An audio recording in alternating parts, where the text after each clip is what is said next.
All right, let's dive into a topic that honestly feels more important right now than ever. We're talking about trust, but maybe not in the way you're thinking. We're going to explore how building trust in ourselves might just be the secret to navigating a world where trusting anyone else feels, well, pretty complicated. So let me just ask you straight up. Do you find it hard to trust other people right now? And hey, if you're nodding along, you are definitely not alone. It feels like there's something in the air, right? A sense that the rules of the game have kind of changed. And you know, it's not just a feeling. It's real. The big systems and institutions we always thought we could count on, they just feel a lot less solid these days. And the people in our lives, they can seem so much harder to read, more unpredictable. It can make everything feel a little fragile. Now, our first instinct is to look outwards. We think, if only they would be more honest, or if my boss was just more consistent, then I could feel safe. But here's the catch with that way of thinking. It leaves us completely at the mercy of things we have absolutely no control over. It basically leaves us powerless. So, what if we just flip the entire script? This slide really nails it. For years, we've been asking, are they trustworthy? But what if the better, more powerful question is, can I trust myself to handle it no matter what they do? Whoa.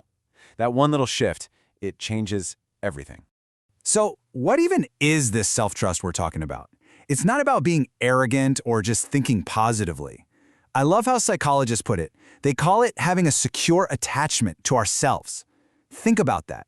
It's that deep, quiet, unshakable feeling inside that says, no matter what happens out there, no matter who messes up, I got me. And this isn't some abstract concept. It shows up in very real ways. It means you trust yourself to actually speak up for what you need. You trust yourself enough to ask for help when you need it. You trust yourself to draw a line and set healthy boundaries. But the big one? It means you won't abandon yourself, even when you feel abandoned by everyone else. Okay, but when we don't have that foundation of self-trust, it is so easy to fall into this really common psychological trap. Let's take a look at why we get so stuck in these patterns that just leave us feeling terrible. So, it's called the drama triangle. This idea comes from a psychologist named Stephen Cartman, and what he figured out is that whenever we feel unsafe or threatened, our brain goes into overdrive trying to make sense of the chaos. And to do that, it creates a story, a super simple story that almost always follows the same script. So, in this story, the first thing we do is cast a villain. There has to be a bad guy, right? Someone to blame. So, think about a work project that totally bombed. The villain is that coworker who dropped the ball. Or maybe it's the boss with insane expectations. They become the simple reason for all the problems. And naturally, if there's a villain, we start scanning the horizon for a hero. In that same work mess, the hero might be that senior leader you hope will just swoop in and fix everything. Or maybe it's that one super competent teammate you wish would just take over and save the day for everyone. And of course, that leaves the final role for us, the victim. We're just stuck in the middle, feeling totally overwhelmed by the project's failure, completely helpless, and just waiting for the villain to get what's coming to them or for the hero to finally show up. In this role, we have zero power. Now I want you to really hear this part. Falling into this triangle, it is not a character flaw. You're not weak for doing this. It's just, as this quote says, faulty maths. Our brain is a shortcut machine. It's just looking for the fastest, simplest story that will make us feel safe again. The problem is, that story is a trap. So, if it's a trap, how the heck do we get out? Well, the way out isn't about fighting harder or blaming better. It's actually a path of compassion. Let's walk through how to step out of this triangle for good. The whole journey really breaks down into 3 simple steps.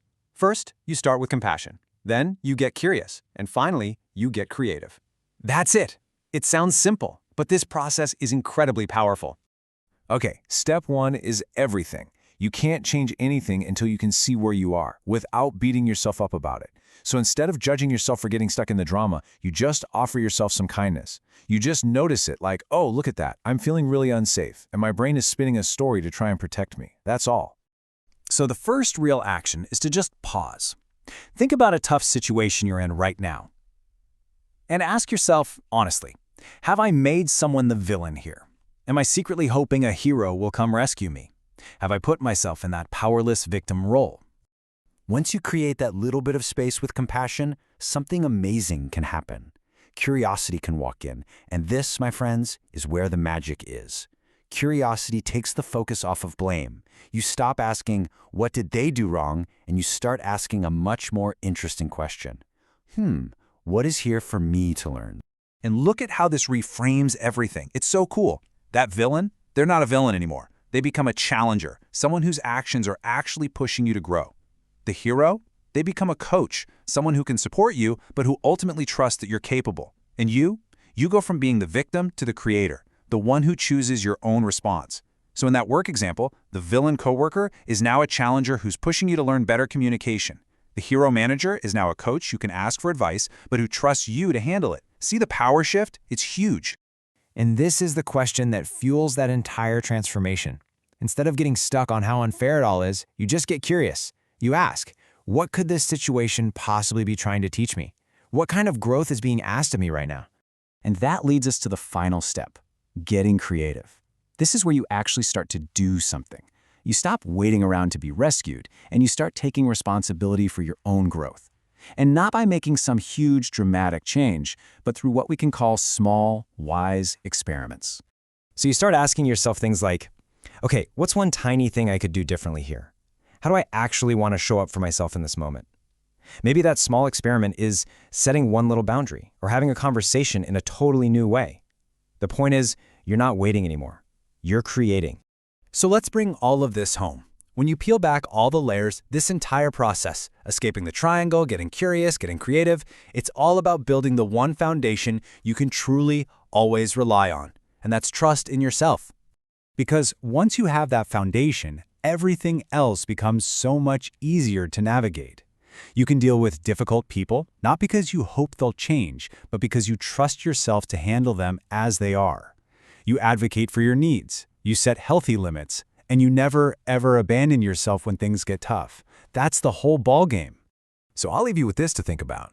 Look, people are going to let us down sometimes. That's just part of life. That's a given. But the question of whether you can trust yourself, that's a question you actually have the power to answer. So what might change for you in your work, in your life, in all of your relationships if you really, truly, deeply started to trust yourself?